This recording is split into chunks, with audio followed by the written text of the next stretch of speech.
Hi అండి అందరికీ. నా ముగ్గులు నచ్చితే మాత్రం ఒక లైక్ చేయండి.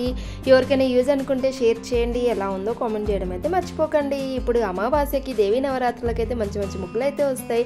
మన ఛానల్ అయితే సబ్స్క్రైబ్ చేసుకోండి. ఇంకా వీడియో అయితే చూసేయండి. ఓకేనా.